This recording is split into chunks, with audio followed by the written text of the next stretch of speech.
بسم اللہ الرحمن الرحیم۔ آج کے لیکچر کا ٹاپک ہے اسلام کا معاشرتی نظام۔ انسان ایک معاشرتی حیوان ہے، سوشل اینیمل ہے، اور اپنی فطرت میں اجتماعی زندگی کا محتاج ہے۔ بغیر اجتماعیت کے اس کی زندگی ناممکن ہے، بلکہ انسان اپنی پیدائش سے لے کر موت تک معاشرے کا محتاج ہے۔ اس کا جسم، اس کی عقل، اس کی پیدائش، جتنے اہم تحفے بھی خالق کائنات نے اجتماعی تعلقات کے لیے ہی اسے عطا فرمائے ہیں، دنیا میں آتے ہی وہ ایک خاندان میں آنکھ کھولتا ہے، اپنی پرورش کے لیے دوسرے لوگوں کا محتاج ہوتا ہے، ماں باپ، بھائی بہن، رشتہ داروں کا۔ پھر ہوش سنبھالتے ہی اس کو ایک سوسائٹی سے، ایک برادری سے، ایک بستی سے، ایک قوم سے، ایک نظام تمدن اور نظام معیشت اور سیاست سے واسطہ پڑتا ہے۔ نیز فرد یا انسان اپنے ہر متعلقہ شے، مثلا خوراک، لباس، مکان اور زندگی کے ہر دوسرے شعبے کے میں اجتماعیت کا محتاج ہے، اور اگر اس کے یہ رشتے ختم کر دیے جائیں، تعلقات ختم کر دیے جائیں جو اجتماعیت کی وجہ سے اس کو حاصل ہوتے ہیں، تو پھر اس کے پاس کچھ بھی باقی نہیں رہتا اور اس کی حیثیت ختم ہو جاتی ہے۔ انسان کے اعمال، مقاصد اور عادات کی اجتماعی زندگی کے بغیر کوئی قدر و قیمت نہیں ہے، حتیٰ کہ ہر ایک فرد، ہر ایک انسان دوسرے کی زندگی پر اثر انداز ہوتا ہے اور اس سے متاثر بھی ہوتا ہے۔ اس لیے اس کو فطرتی طور پر اجتماعیت کا خوگر مان لینا بے دلیل نہیں ہے، چنانچہ ایک اجتماعیت مختلف افراد کی وجہ سے وجود میں آتی ہے۔ ہر فرد کا نفع نقصان اس اجتماعیت کے نفع نقصان پر اثر ڈالتا ہے، اور وہ دونوں ایک دوسرے کے سہارے پر قائم ہیں۔ مثلا سب سے چھوٹی اجتماعیت خاندان ہے، جو والدین، اولاد، قریبی رشتہ داروں سے بنتی ہے، اور جس میں باہمی اعتماد اور خدمت گزاری کا معاملہ رہتا ہے،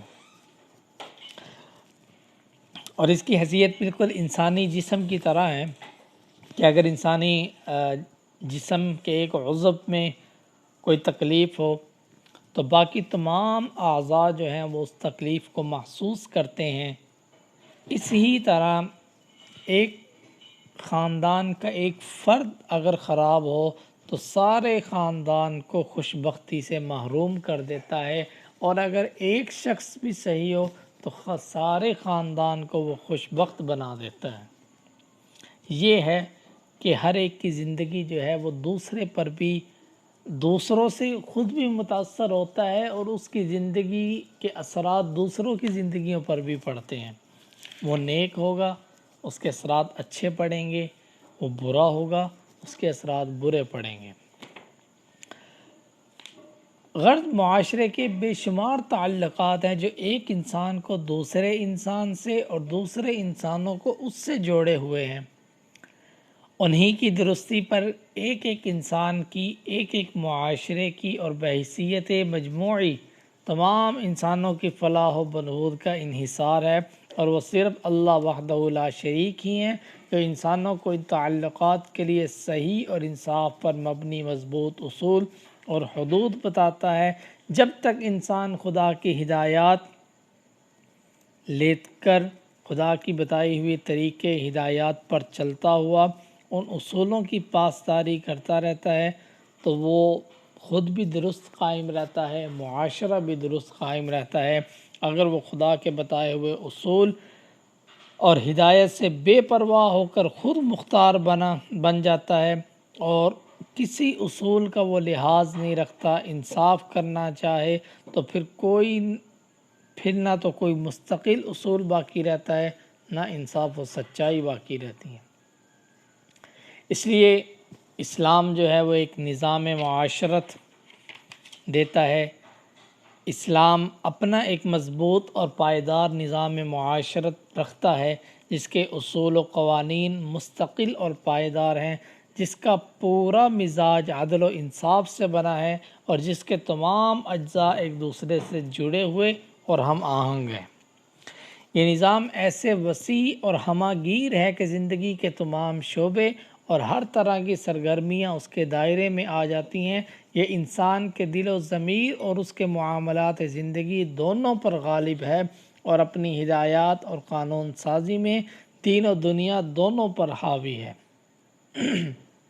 چنانچہ معاشرہ افراد کے مجموعے کا نام ہے، اس لیے اسلام جہاں جماعتی اور معاشرتی اصلاح کرتا ہے وہیں فرد کو بھی نظر انداز نہیں کرتا، بلکہ اس کی اصلاح کو نقطۂ آغاز قرار دیتا ہے، کیونکہ وہ معاشرے کی بنیادی اکائی ہے اور اس کی اصلاح معاشرے کا سدھار ہے۔ اس لیے اس کی نظر میں فرد اور معاشرہ دونوں کی اصلاح و تربیت برابر اہمیت رکھتی ہے۔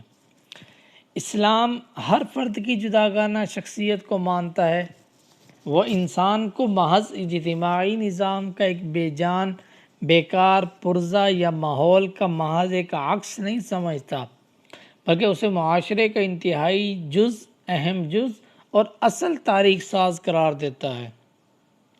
وہ ایک طرف تو اس میں یہ احساس بیدار کرتا ہے کہ انسان اپنے اعمال کا ذمہ دار اور اپنی پوری زندگی کے لیے خدا کے سامنے جواب دہ ہے، اور خدا کے سامنے ہر فرد کی ذمہ داری انفرادی ہے، اور اس طرح خود معاشرے میں بھی ہر فرد کی شخصیت کے تحفظ اور نشو نما و ارتقاء کا پورا موقع ہونا چاہیے۔ خود اللہ رب العزت نے سورۃ فصلت آیت نمبر 46 کے اندر ارشاد فرمایا، من عمل صالحا فلنفسی ومن اساء فعلیہا، جس کسی نے نیک کام کیا تو اپنے لیے کیا، اور جس کسی نے برائی کی تو خود اس کے آگے وہ برائی آئی۔ اور پیغمبر علیہ السلام نے اسی آیت کے مفہوم پر ایک حدیث بیان کی، کلکم راع وکلکم مسئول عن رعیتہ، تم میں سے ہر ایک نگران ہے اور ہر ایک نگران سے اس کی ذمہ داری کے بارے میں پوچھا جائے گا۔ اس احساس ذمہ داری پیدا کرنے کے بعد دوسری طرف ضرورت اس بات کی ہے کہ بندے کا ایمان خدا اور رسول اللہ صلی اللہ علیہ وسلم اور آخرت پر برابر تازہ کیا جاتا رہے۔ اس سلسلے میں علم دین سے واقفیت سب سے اہم ہے۔ چنانچہ اسلام حصول علم کو بڑی اہمیت دیتا ہے۔ حضور نبی کریم صلی اللہ علیہ وسلم کو تو یہ دعا مستقل طور پر سکھائی گئی کہ وہ آپ ایسا کہا جیے سورۃ طٰہٰ آیت نمبر 114 کے اندر، وَقُلْ رَبِّ زِدْنِی عِلْمًا، اے پیغمبر آپ کہہ دیجئے، دعا کیجئے کہ اے میرے رب میرے علم میں اضافہ فرما۔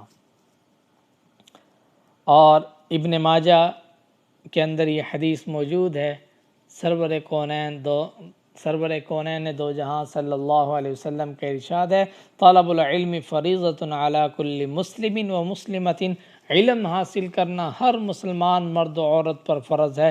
اتنا علم حاصل کرنا کہ اس کے 24 گھنٹے کی زندگی دین کے اصول، دین کی ہدایت، خدا کے بتائے ہوئے طریقوں کے مطابق وہ اپنی زندگی کو گزار لے، اتنا علم حاصل کرنا ہر مرد و عورت، ہر مسلمان پر فرض ہے۔ ہر ایک کے لیے ڈاکٹر بننا فرض نہیں، ہر ایک کے لیے عالم بننا فرض نہیں، ہر ایک کے لیے مفتی، فقیہ، مجتہد بننا فرض نہیں، ہر ایک کے لیے سیاستدان، سائنسدان بننا فرض نہیں، لیکن ایک مسلمان ہونے کے ناطے اتنا علم حاصل کرنا فرض ہے کہ حلال حرام کی پہچان ہو، جائز ناجائز کی پہچان ہو، اسے پتہ ہو کہ اس وقت کون سا حکم میرے رب کا میری طرف متوجہ ہے۔ چنانچہ امام غزالی رحمہ اللہ فرماتے ہیں کہ دین کا اتنا علم کہ اسلام کیا ہے اور اس کے بنیادی معاملات کیا ہیں فرض عین کا درجہ رکھتا ہے۔ پھر علم دین کے ساتھ ساتھ اس علم کا حصول بھی ضروری ہے جو زندگی کو قائم رکھنے اور تمدن کے فروغ کے لیے ضروری ہے۔ گویا اسلام ایک فرد کو ایسے راستے پر چلانا چاہتا ہے جس پر اسلام کی مضبوطی اور عملی زندگی تعمیر کا انحصار ہے۔ اور سورۃ نجم کے اندر اللہ رب العزت فرماتے ہیں کہ وَأَلَّيْسَ لِلْإِنسَانِ إِلَّا مَا سَعَى، انسان وہی کچھ ملتا ہے، انسان کو وہی کچھ ملتا ہے جس کی وہ کوشش کرتا ہے۔ یہ نہیں ہے اعمال افعال برے ہوں، صلہ جو ہے وہ نیک مل جائے، یا اس کے برعکس ہو، اعمال جو ہیں وہ نیک ہوں اور صلہ جو ہے اس کو برا مل جائے۔ ایسا نہیں ہوگا۔ جو کچھ اس نے کمایا ہوگا، جو کچھ اس کے ہاتھوں نے آگے بھیجا ہوا ہوگا، کل کو اسی کے بدلے کے اندر اسے سزا جزا ملے گی۔ اچھے اعمال کیے ان کا بدلہ ملے گا، برے اعمال کیے سزا ملے گی۔ معاشرتی اصلاح، اسلام انفرادی اصلاح کے ساتھ ساتھ اجتماعی زندگی کی تعمیر و تشکیل کے لیے بھی واضح ہدایت اور سوچا سمجھا منصوبہ دیتا ہے، اور انسان اسلام جو ہے واحد دنیا کا مذہب ہے۔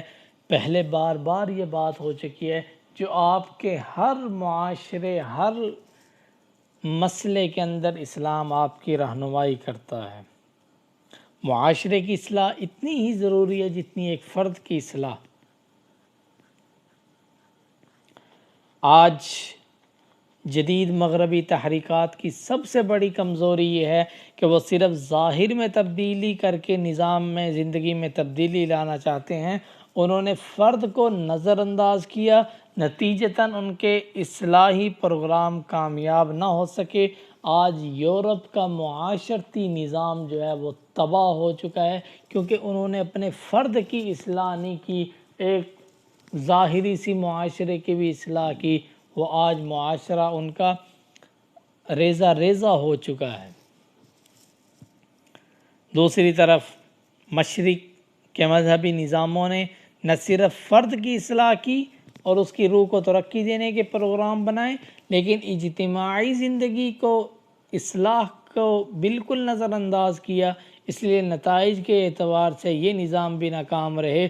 لیکن اسلام نے دونوں کو یکساں اہمیت دیتا ہے، فرد کی اصلاح کو بھی اہمیت دیتا ہے، اجتماعیت کی اصلاح کو بھی اہمیت دیتا ہے۔ اسلام انسانیت اور بھائی چارے کا رشتہ اپناتا ہے۔ اس سلسلے کے اندر اسلام جو ہے وہ معاشرے کو بنیادیں فراہم کرتا ہے کہ کس طرح سے جو ہے وہ ایک معاشرہ جو ہے اس کو کیا بنیادیں دی جائیں، کیا نظام دیا جائے جس سے مستقل بنیادوں پر ایک معاشرہ وجود میں آئے۔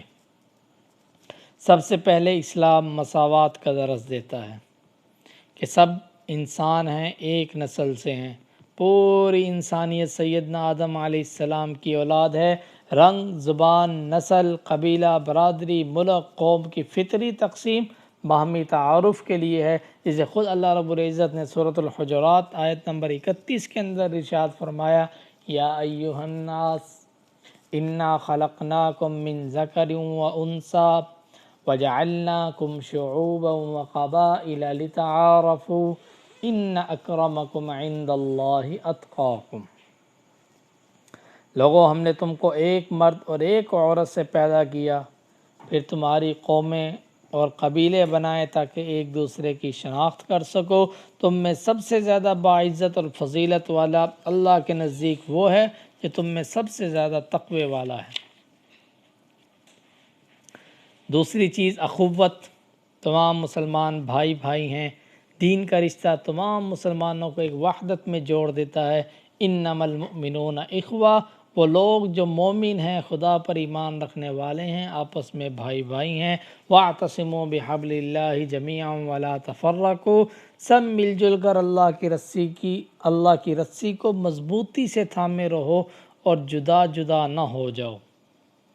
اور ایک حدیث مبارکہ کے اندر ارشاد ہے کہ ایک مومن دوسرے مومن کے لیے ایسا ہے جیسے دیوار کا ہر جز دوسرے جز کو مضبوطی پہنچاتا ہے، اسی طرح ہر مومن دوسرے مومن کو مضبوطی پہنچا رہا ہے۔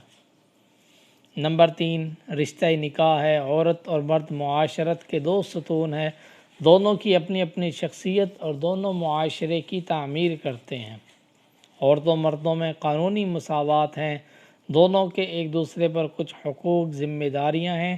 خاندان کے نظام میں مرد کی حیثیت قوام اور نگران کی ہے، اور عورت اور مرد کا عام رشتہ بھائی اور بہن کا رشتہ ہے، اور وہ ایک دوسرے کے لیے اسی طرح حرام ہے جس طرح سگے بھائی بہن حرام ہے، لیکن نکاح وہ ایک ایسا طریقہ ہے جس سے یہ ایک دوسرے کے شریک زندگی ہو سکتے ہیں۔